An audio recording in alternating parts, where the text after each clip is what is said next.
जब हम finance marketing में पैसा निवेश करते हैं तो हमें देखने को मिलता है कि सबसे ज़्यादा चलन जो है अपने इंडिया में वो है इक्विटी मार्केटिंग का। अब इक्विटी मार्केट क्या है? जो हम पैसा निवेश करते हैं शेयर्स में। अब देखिए शेयर्स में क्या है, जैसे अडानी के शेयर हो गए, रिलायंस के शेयर हो गए, इनमें जब हम पैसा निवेश करते हैं और इनके जब स्लॉट खरीदते हैं हम उसे कहते हैं इक्विटी मार्केट। अब उसके बाद जो इंडिया में चलन है वो है कमोडिटी मार्केट, जहाँ पे गोल्ड और सिल्वर में पैसा निवेश किया जाता है। अब नंबर तीसरे पे आता है करेंसी मार्केट। अब ये करेंसी मार्केट, इसको हम बोलते हैं फॉरेक्स मार्केट भी बोलते हैं हम इसको। अब इसमें पैसा जो लोग निवेश करते हैं उन्हें देखने को मिलता होगा कि इसमें क्या है, रिस्क जो है वो बहुत ही ज़्यादा लो है और जो प्रॉफिट है वो भी बहुत कम होता है। इस वजह से करेंसी मार्केट में हम लोग कम से कम निवेश करते हैं, जिसे हम बोलते हैं फॉरेक्स मार्केटिंग।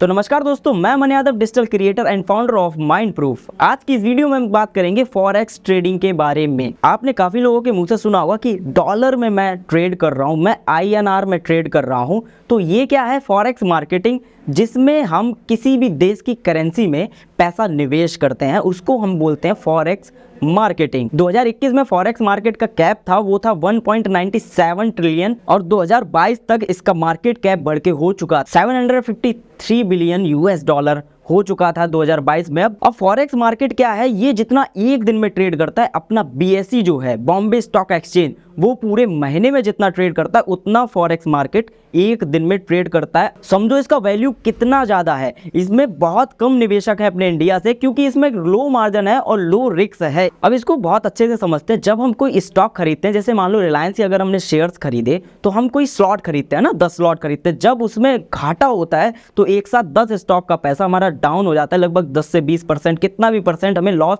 हो सकता है। यहीं पे जो फॉरेक्स मार्केट, करेंसी मार्केट है, वहाँ पे हमें लो रिस्क कैसे है, क्योंकि यहाँ पे क्या है, कुछ पैसे बढ़ते हुए दिखाई देते हैं, हर मंथ बढ़ता है या हर साल कुछ रुपए बढ़ जाते हैं। तो इसमें क्या है कि ज़्यादा ट्रेड नहीं होता है, ज़्यादा इसमें अप डाउन नहीं आता है फॉरेक्स मार्केटिंग में। तो वहीं अगर स्टॉक मार्केट, जो कि रिलायंस का शेयर का मैंने लिया, जहां पे 10 से 15-20% तक का आपको लॉस या प्रॉफिट देखने को मिलता है, यहां पे 1%, 2%, 0.5%, कुछ ऐसे अनुमानित परसेंटेज पे यहाँ पे आपको लॉस और प्रॉफिट देखने को मिलता है। तो ज़्यादा इसलिए इसमें ना लॉस है ना ही ज़्यादा इसमें प्रॉफिट होता है। अगर आप इसमें लॉन्ग टर्म में निवेश करते हुए चलते हैं तो यहाँ पे आपको अच्छा खासा मुनाफा देखने को मिल सकता है। अब हम इसको इंडियन और US डॉलर से कंप्रोमाइज करेंगे। अब यहाँ पे अगर आपने एक साल पहले अगर $100 ले रखे हो, उस समय पे $100 का प्राइस था 7400 रुपए, जो कि $1 का प्राइस हुआ 74 रुपीज। और अगर वो आज की तारीख में तुलना की जाए तो आज जो है US डॉलर का प्राइस है वो है 82 रुपए, 82 रुपीज $1 का प्राइस है। तो वहीं अगर आपने $100 आज दिन तक रखे होते